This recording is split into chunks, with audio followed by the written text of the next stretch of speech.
आम्ही देशाचा किंवा राज्याचा विचार केला तर शेती क्षेत्राच्या माध्यमातून मिळणाऱ्या एकूण उत्पादनापैकी 20 ते 25% उत्पादन हे पशुसंवर्धन आणि दुग्ध व्यवसायातून मिळत असते। आजही 80% अल्प व अत्यल्प भूधारक शेतकरी तसेच जिरायत भागातील शेतकऱ्यांचा प्रपंच या व्यवसायावर अवलंबून आहे। देशांमध्ये 2010-11 मध्ये 3.40 लाख कोटी रुपयांचे उत्पादन पशुसंवर्धनातून मिळाले, तर 2015-16 वर्षापर्यंत हा आकडा 5 लाख कोटी रुपयांपर्यंत जाईल।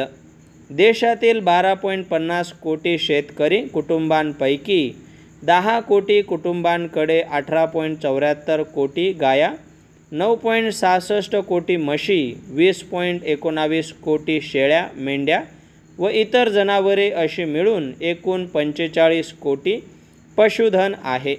जगाच्या एकूण पशुधनापैकी 15% पशुधन भारतामध्ये आहे। परिच्छेद आपल्या पूर्वजांपासून पशुधनाच्या गणनेनुसार राज्यांची श्रीमंती किंवा वैभव ठरवले जायचे।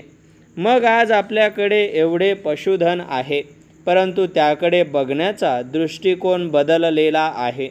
मोठ्या संख्येने उपलब्ध असलेल्या पशुधनासाठी आज आपण फक्त एकूण लागवड क्षेत्राचा 2%च जमीन चारा निर्माण करण्यासाठी उपलब्ध करून दिलेली आहे।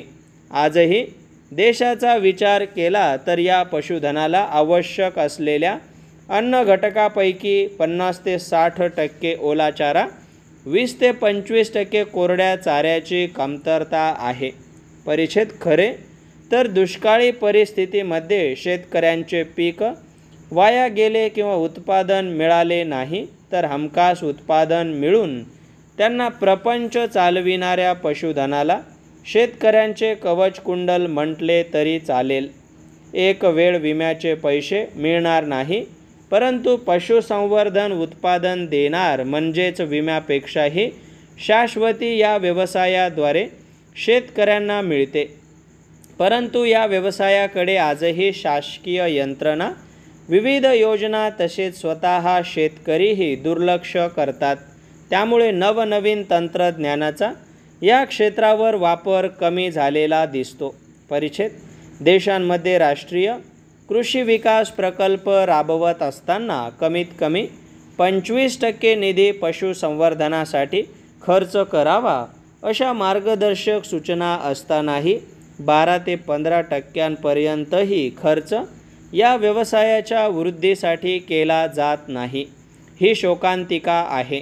दुष्काळ पडल्यानंतर पशुधन शेतकऱ्यांना हमखास उत्पादन देत असले तरी पशुधनाला मात्र अनेक समस्यांना सामोरे जावे लागते। एकतर शेतकरी चांगला पाऊस पाणी असतानाही जनावरांच्या चाऱ्यासाठी जमीन आणि पाणी हा विचार करत नाही, आणि विचार केलास तर शेवटी ऐनवेळी उपलब्ध असलेल्या शेतातील कोणत्याही पिकांचे अवशेष, गवत, ऊसाचे वाडे यांसारख्या बाबींवर दुग्ध व्यवसाय करतो। देशातील एकमेव व्यवसाय जेथे कच्चा मालाची उपलब्धता नसताना मालाची शाश्वती देतो तो दुग्ध व्यवसाय। बागायती क्षेत्रावर कारखाना चालू असताना वाढ्यावर, नंतर ऊसावर, तर कधीतरी इतर चारा, अशा प्रकारचे चारा व्यवस्थापन करत असताना खरेच